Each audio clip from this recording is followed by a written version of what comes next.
Hi there, and welcome to the Proxy Sale channel. My name is Andrew. In today's video, I will guide you step by step on how to set up a proxy in TweetAttacks Pro.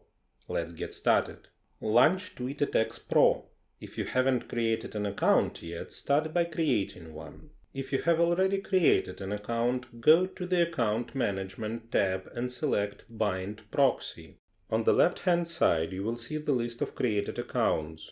And on the right-hand side, you can configure the proxy settings. I have already added a list of proxies. If you have a similar list of proxies saved on your PC in a .txt document, click on Import, select the file from your PC, and import them.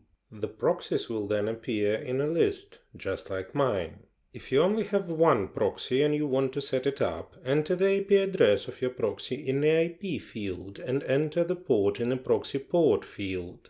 If you have a free proxy, you don't need to do anything else. Click on Add and the proxy will be added to the list. However, if you have a personal proxy, enter the username and password for the proxy in the respective fields. Once everything is entered, click on Add.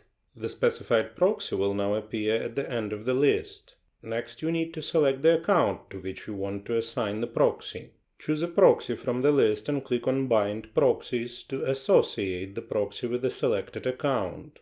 That's it. The proxy is now set and tied to the specific account. Let me remind you that your work as well as your accounts may be at risk if you operate with free proxies that can be found on a network. Such proxies do not have guarantees of anonymity and security.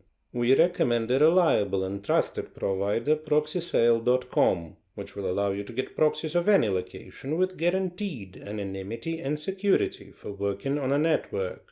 The link will be in the description. Don't forget to hit the like and subscribe buttons. See you in the next video.